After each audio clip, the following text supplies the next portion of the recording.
All right, we are on a little early.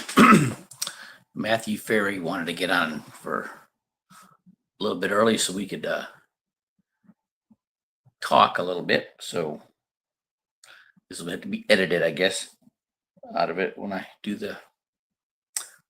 produce it. So we'll just wait for him to come on.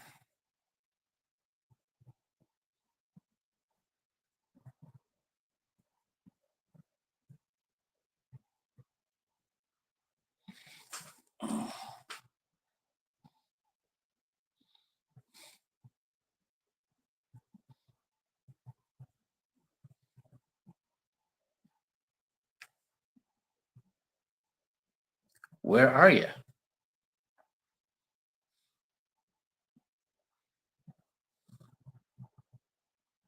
Where are you?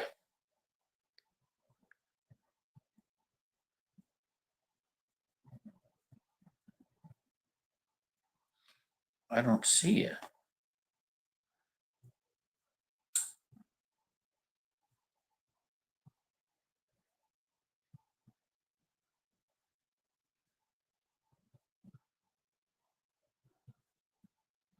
Let me see.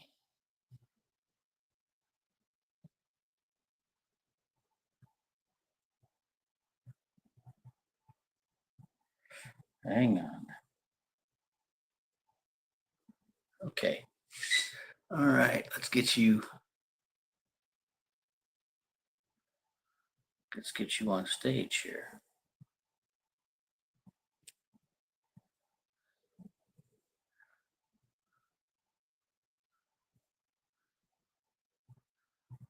Come on.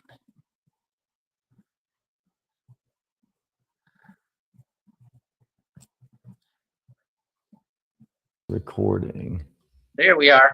Hey, ladies and gentlemen, boys and girls, we made it. All right. I don't know if you remember talking to me before. I don't know. When were we in San Diego together at that the thing that I was talking about, the 8-step manifesting and my buddy Cuthberto? I don't remember. All right. This is back in 2006. Oh my gosh. Yeah. So I had just transitioned from mortgages and real estate to financial services. Wow. Didn't even have my licenses yet, right?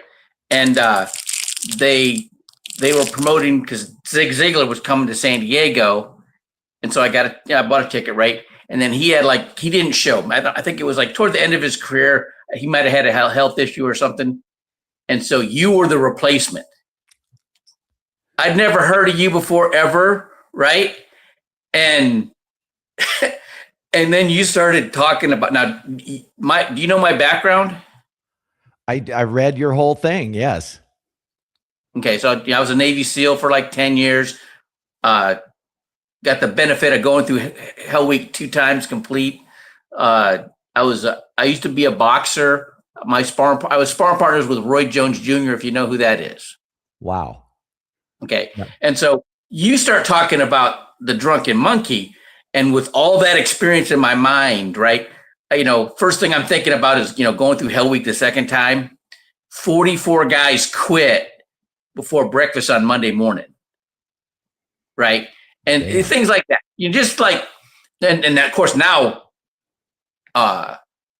what I do, I'm in financial services now, right? And I get, I'm talking to drunken monkeys all the time. All day, every day. Yep. Right. And it's like, and of course, my trainer, Roy Jones Sr., literally had a piece of PVC pipe about 3 feet long. So I better do what I was supposed to do every second of every round on the heavy bag, or I got a piece of that stick. Yeah, you got whacked. That's how he trained me, right? And then, of course, going to SEAL training, wasn't a lot different, right? And so I'm, the move it, let's go. So I'm used to that, right? Yeah. That doesn't bother me, right? But anybody else, they just, they can't handle that, right? So I've had to really adapt my approach but like more times than I can tell you, I'm like, I'm talking to a drunken monkey.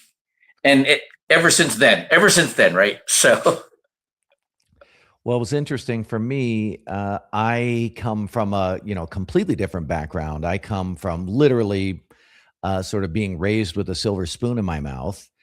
Very, very successful father. Come from a very successful family, and achieved incredible success myself. And yet, no matter how much success I achieved, I still felt like I was less than. I still felt like something was wrong with me. I had the drive. I had the sort of mental, emotional skill set, weaponry to get out there and make money and do well and succeed. But none of that actually cured this perpetual negative thinking in my head that felt like a limitation. Even then, I was limit. I was achieving, and I was still limited. And I suspect this happens with a lot of your customers. They've achieved, they have money, they want to invest, they want to move forward, and yet the actual psychology that we have stops us and limits us and makes us think that we aren't enough. So let me tell you why I reached out to you. Yeah. Have you ever heard of Luisa Montalvo? Mm-mm. She's done, okay, look her up on YouTube. She was, we were in the same Toastmasters club in Far, Texas. And she kept trying to, get somewhere as in the humor speech contest and never could get out of the regional area. And then they ended it. And so she made a run at the international speech contest. In 2019, she was first runner up. Wow. And she was retired, and her cause was rescuing shelter dogs. And so she bought like one of those mini buses, like the short buses for the special ed kids in school, right? To transport these dogs. They euthanize more dogs and cats in the Rio Grande Valley of Texas than the whole United States combined. And she would go and she would take these dogs to homes in the Northeast, Virginia, Maryland, Massachusetts, Rhode Island, New York, places like that to get happy homes, right? Well, she was on the way back, and like 2021, this happened, right? And she was in the passenger seat, and the guy driving got caught between two semi-tractor trailers, one jackknife. She wakes up in the hospital in Maryland with the tibias and fibias broken in both of her legs, and so I was in Virginia Beach, and for a program for former special operations guys, get us back in shape and feed us, learning to eat right and, proper exercise and all that. So I went up on the weekend to see her. She literally looked like she got hit by a bus, right? And I felt so bad for her. So I'd call her all the time, right? And she's always so cheerful about everything, right? And she ended up winning the Toastmasters International Speech Contest 2024. And now she's walking again, right? So I wanted to have her on, and because of what she'd gone through, right? Because she had gone past so many limitations in her head, right? And she couldn't, right? But when I was telling her about what I have gotten, I can take somebody right out of trade school, whether it's HVAC, welding, automotive repair, barber college, whatever, right? And I can show them how to add little hacks to increase their income and put it into putting the right amount away that, by the time they're putting $650 a month for a 22-year-old auto mechanic making 60 grand a year before he's figured out how to spend it, they're a millionaire before they're 57. Yeah. But it's like pulling teeth. Of course. And I'm showing them how to make more money, right? And she said, then I got this other client, the guy was making 58 grand a year, and he had these sensors that can detect the cracks in fuel cells. Most of his clients were like chemical companies. There are a lot of chemical companies here in Houston. And then SpaceX had a rocket blow up on the launch pad, and they called him. So now he's got last 2 years, he's made $2.5 million. Wow. And he's got a tax bill that he could. So I'm showing him how to save a bunch of money in taxes Yep. right? It's way easier to deal with than these other people that I'm trying to help get to that Yep. state part, right? Yeah. Yep. And she's like, wait a minute. Why are you bothering with these people, these broke people, when you should go after the people that are making enough money where it's important to them? And right away, I thought of you. And I reached out to you and you got back. So that's why we're here. We have Denise on.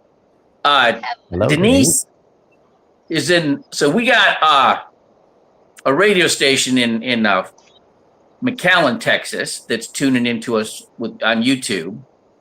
Okay, that's right on the border. And she's in up near Texarkana, right? Denise is a 2-time cancer survivor and holistically cured herself, right? And so I want you to talk about the drunken monkey for as long as you can, and then we're going to talk about what you talked about. I love that. Well, thank you. Hi, Denise. Glad you're here. Congrats on your cancer surviving. I have noticed over the years, I've coached more than 10,000 people since 1993, and I have noticed, I've been along the ride for many people who have been cancer survivors, and I've found that having cancer is either the worst thing that ever happens to you because you're dead, or it's the best thing that ever happens to you because you survived. So congrats on that. Years ago, I began to have these experiences when I was really young. Like I felt like I was leaving my body, and I don't think that I was per se, but that's what it felt like. And I kept having these realizations. I think I was about 9 years old. Kept having these realizations that all of the rules that we follow are not real, and that all of the agreements that we have as human beings are not true. They're not real. They are illusions. And of course, at 9 years old, who are you going to tell that to? So I went through my teen years and I hit my early 20s. I started working in the family business, and the family business was a real estate training company. And there I got exposed to so many things. And one of the things that really, really stuck with me was a Texan named Jose Silva. And Jose Silva taught like a meditation type of process. So I began to do meditation at that time. And in that process, he used to say, you need to pay attention to the monkey mind, which is like an Eastern mysticism metaphor. And I just thought, I was young. I think it was maybe 21, 22 or something, partying fool at the time. And I thought to myself, like, I don't just have a monkey mind. I have like a drunk, wasted, belligerent monkey. And it stuck. I used to say to my clients, because I literally started coaching when I was, about 23 years old. And I used to say to my clients, you have a drunk monkey in your head, and we need to be aware of it, because the drunk monkey's not on your side. It doesn't care about you. It's not interested in you. It doesn't want your goals to happen per se. It'd be nice if they did, but it's much more afraid of being left out, being outcast, failing, being embarrassed. These are all incredibly valuable things from a survival standpoint. So if I am in the Navy SEALs, it's actually really powerful to have this chatter going in my mind, because the chatter is going to help me to use all of my stress hormones to coordinate with the rest of my team. But if I'm a solopreneur, or I'm out, young, and I want to make money, this talking in my head actually becomes an impediment, because it mismatches reality. The drunk monkey actually does not have a relationship with the reality that we're living today. And the reality we're living today is most people are going to live much longer than they ever thought. They're going to do it in a way where they hardly ever, it's not like Denise, right? Where Denise experienced cancer and she got hit by a car. Like, those are actual verifiable ways in which you are going to be harmed. Most people are not going to necessarily go through that. And yet we have this talking in our head, which came from our ancestors, evolutionary psychology, that and its job is to move us away from danger that doesn't exist in reality. So, Ruben, when you're telling your young potential clients, I want you to save this much money every single month, they actually can't even access it because their biology and their psychology are coming from this ancient part of us, and they haven't updated it to this present moment. That is the drunk monkey. Okay. I loved how you talked before on how you mess with your drunk monkey. You actually Yep. use that reverse psychology, and and I've seen like my trainers use that.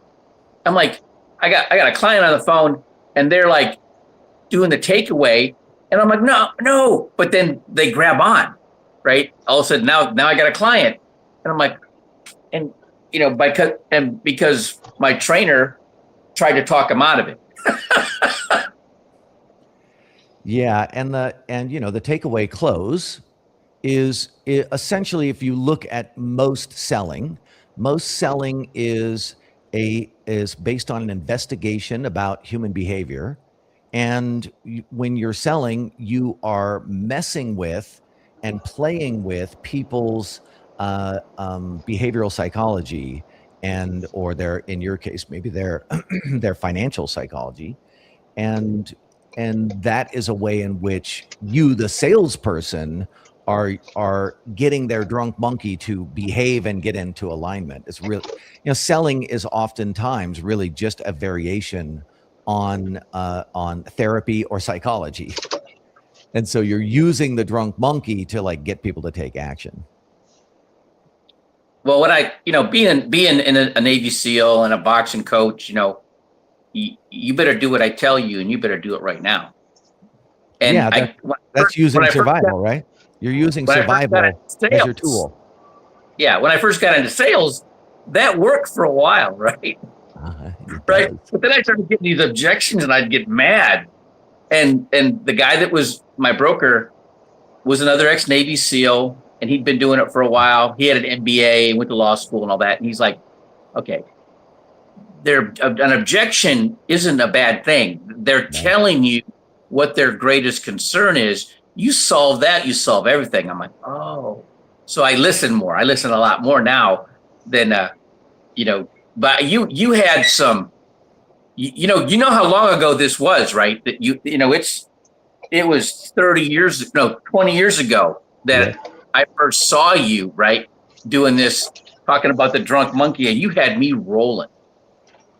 It was it was one of the first things that I distinguished in my rapid enlightenment process. So the rapid enlightenment process ultimately is like a non-denominational, non-spiritual way in which to come to a place of profound peace of mind and experience bliss and serenity, but in everyday life. So here you are, here's Denise out making a difference in the world and saving dogs, and it's not an easy thing for her to do, and yet if she follows the 4 principles in the rapid enlightenment process, she can be in a state of complete bliss and serenity while taking action and making a difference on the planet. And the drunk monkey was really the very first thing that came about. I started to recognize, Ruben, that there are 12 patterns that the drunk monkey has.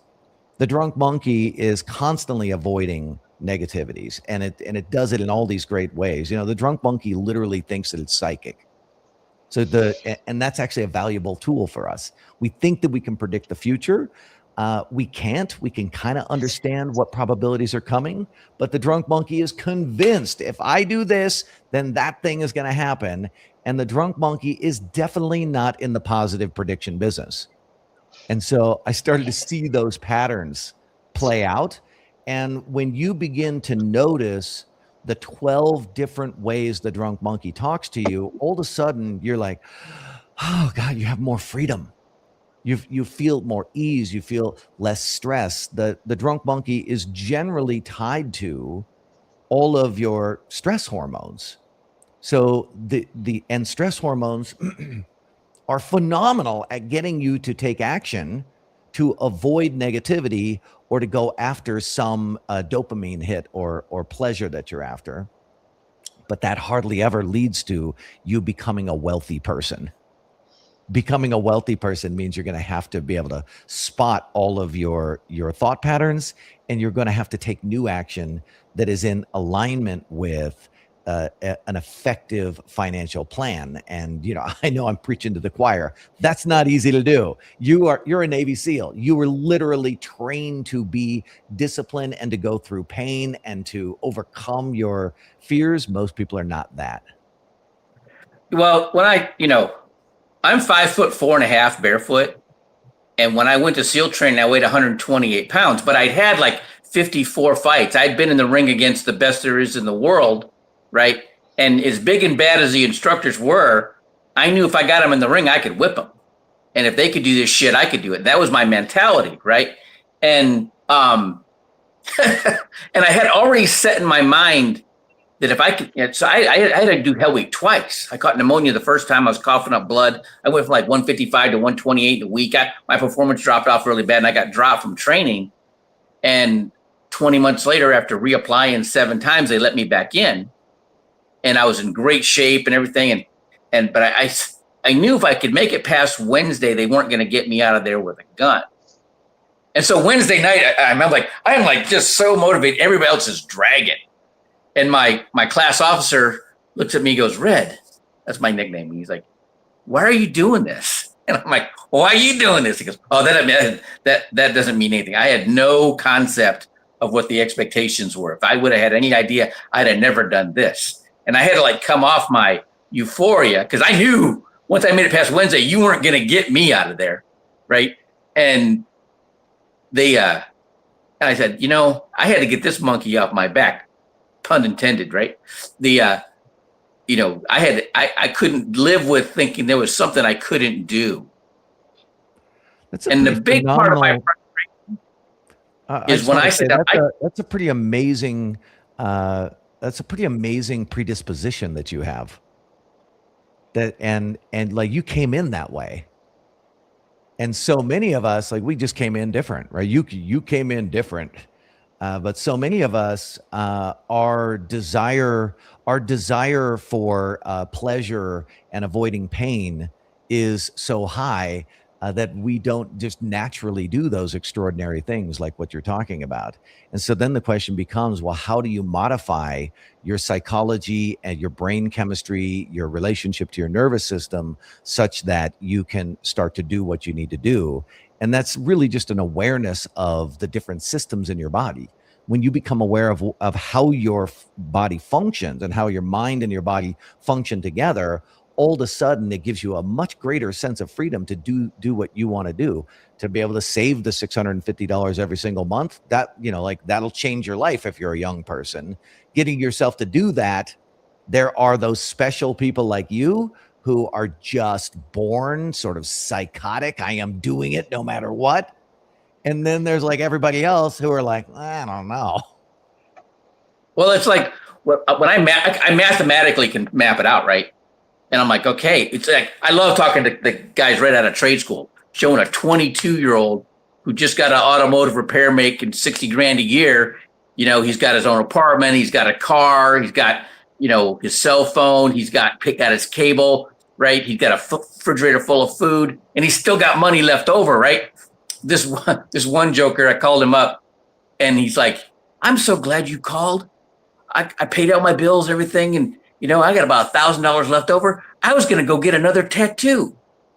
Right, and that's how their mind thinks. Their mind works, right? I joke around all the time, right? That there's part of there's a whole area of their man's brain that doesn't get accessed until they get their significant other, and then they get supercharged. They can do stuff. Right. It's incredible. Right. And then that's my typical client. They're 25 to 45. They're married. They got kids. They own a house with a mortgage. Right. I got strategies that can help them all day, or they're a small business owner. Right. Like this guy, I first talked to him. Right. He in 2023, he went from making $58,000 a year to 1.3 million. Okay. And now he's up to like 2.5 million. right? And it's, the sky's the limit, but there's this ugly tax bill that he has that's beyond anything more money than he ever made before, right? Yeah. And And being so able I to can help him. being able to shift your relationship to taxes from adversarial to recognizing that the tax code is literally the government saying, here's all the ways we would love you to support America by changing your behavior, and we will give you a tax break. Like that's something called recontextualization. And recontextualization is a skill that you develop to be able to look at the situation, and rather than tune into the drunk monkey who's like, no, I'm a victim and I'm being attacked and I don't deserve to pay on it. Other people aren't paying all this money. So rather than being in that victim state, we're able to shift our relationship to the circumstance such that we feel empowered, at least neutral, to then be able to activate our faculties. When you are at peace and you're in a neutral state, your ability to think, to be creative, to take action, to be expansive, to think in multiple different directions at once goes up exponentially. When you are feeling like a tax bill is attacking you, well, all that happens is you go into survival mode and your perspective shrinks. You can't see anything. You get stuck in loops, and you're using all of the wrong chemicals and the wrong part of your nervous system to accomplish your goal. Well, on that note, I just feel like I need a Holy Spirit just kick in right here. I have to say that we battle not against flesh and blood, and that what came to mind to me while you guys were speaking was the strong man, and how you want to bind the strong man first to then take control of the rest of the house. And that strong man in my life is Jesus Christ. So I bear witness to the mind of Christ, and anything that exalts itself or any wayward thought that doesn't come into alignment with the word of God, it must bow, because back again, we battle not against flesh and blood. So there are principalities and forces of evil and dark forces that we are battling, and we as the church and individuals have not discussed these. This is what holds people back from being able to have the shalom, the peace that you're speaking of, to make logic, sound mind, and decisions. They make them out of irrationality because they lack logic, sound mind, and reasoning, because that comes from above. And when you're not connected and grounded into the truth, you are wayward like the wind, being blown to and fro. And so it's really important to be first and foremost grounded in the truth. And the truth is the word of God. And actually, as a matter of fact, Christ himself says, I am the way, the truth, and the life. And apart from me, there is no other way. And when we put our focus and alignment and seeking first the kingdom of God and his righteousness, his promises, then everything else will be added. And our part is to submit and obey. And we have an issue with that today. We have mastered rebelliousness in all our own ways, and our selfish indulgence and our selfish world we live in is very narcissistic, very centered around selfish pleasure, selfish indulgence, and it needs to be kingdom minded and centered around principled thoughts of morality and governing us from the mind of bearing witness to the mind in which keeps control of those things, which is Christ. And I believe wholeheartedly that when we truly submit to his ways, all the other things will get lined up in our lives accordingly. I love that. So good. And you know what I think is so valuable for the vast majority of people out there in the world, there's a subset of the world that is focused in on the Christian faith, and it derives so much value from that. And then there's this whole other group of people that just doesn't connect with. And what I'm so excited about is that the science of today, science originally was like, wait a second, what's all this kooky stuff that we're doing, that we're following? And it's been several years, like 100 years now, and all of a sudden science is coming to a place where it's like, well, actually, wait a second. These incredible things that Jesus was talking about are fundamentally effective and valuable for people to address. And that psychology and positive psychology today is able to communicate those ideas in a way that includes so many more people. I just think it's such a incredible blessing for all of humanity that we get to take these incredible ideas and now serve them to the world in a way that even more people can address and get excited about.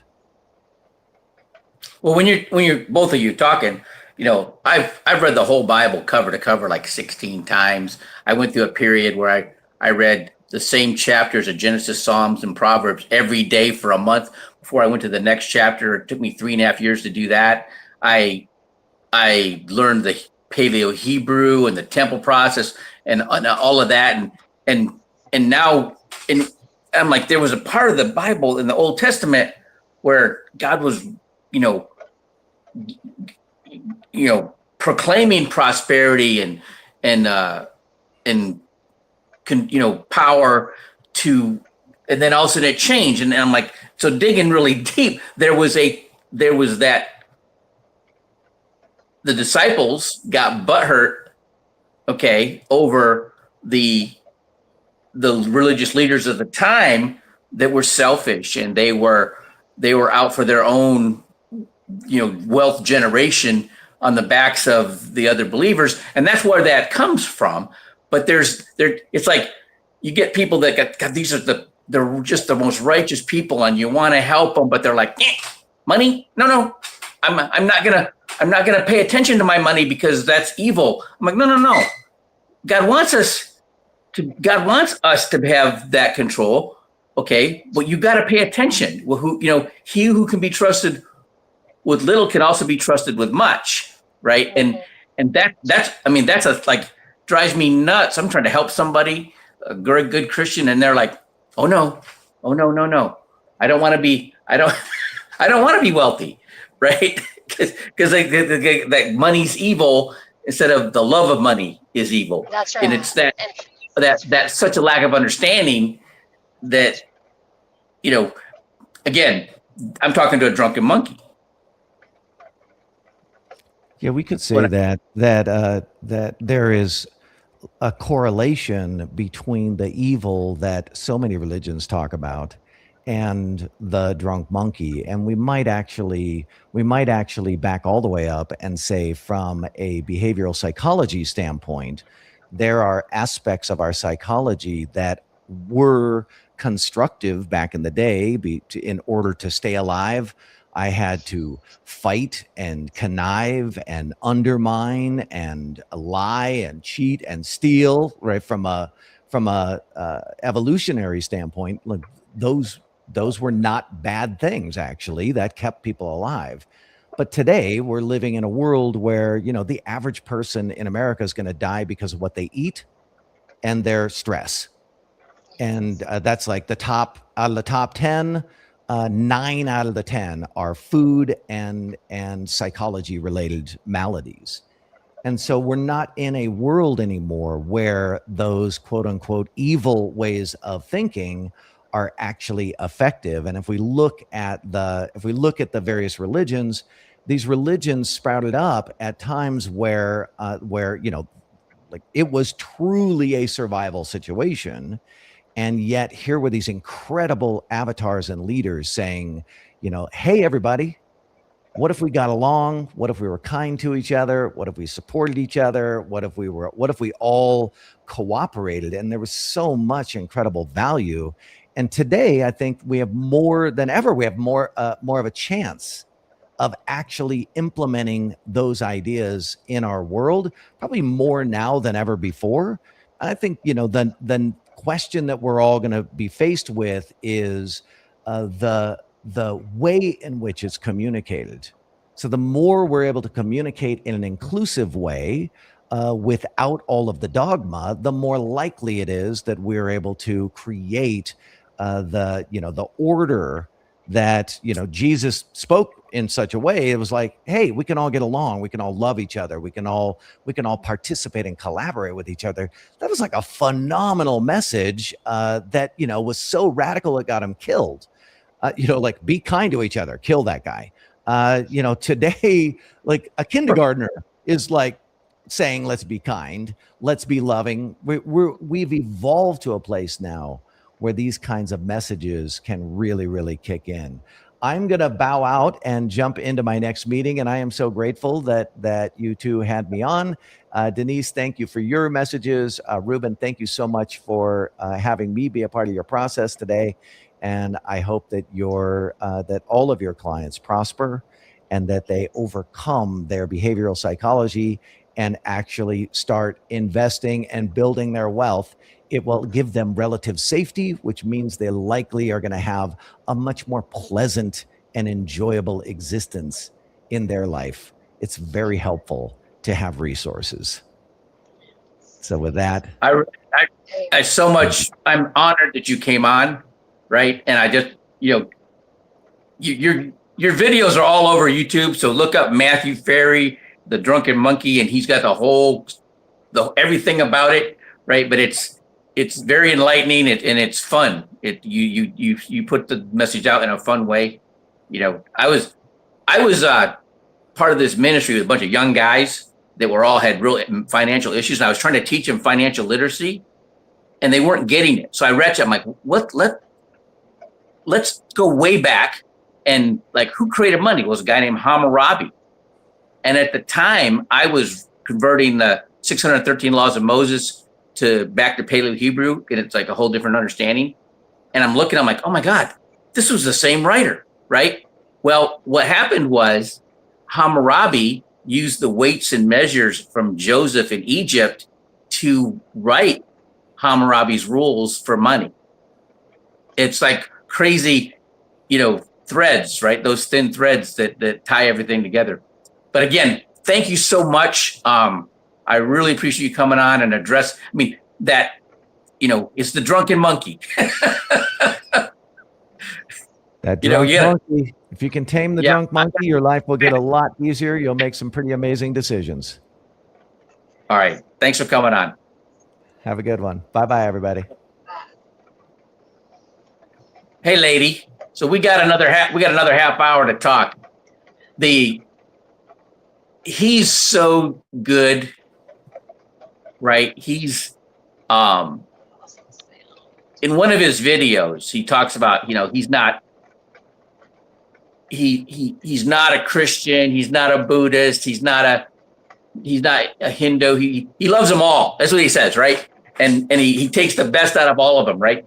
And he actually, lives his life thinking that there is such thing as reincarnation. So it helps him not have the fear. So he goes, because if I get this wrong, I'll just do it again, right? That's how he thinks, right? That's how he talks. But he's doing that to be less, doesn't want to alienate anybody, right? Hey, how you doing? What happened here? You're frozen, Denise. Doggone it. What do we got here in the chat? Let's see. Private chat. What do we got here? All right. Got a smell from Matthew. Okay, great.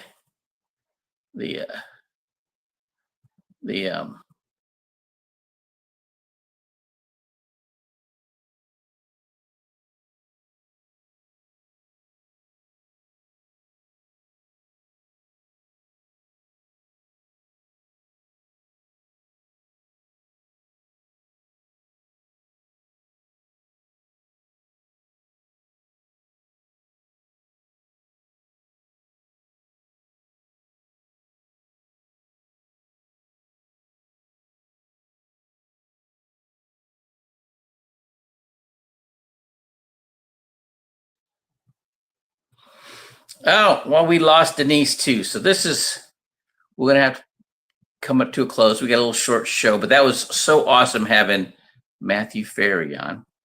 And look up his videos. They're awesome.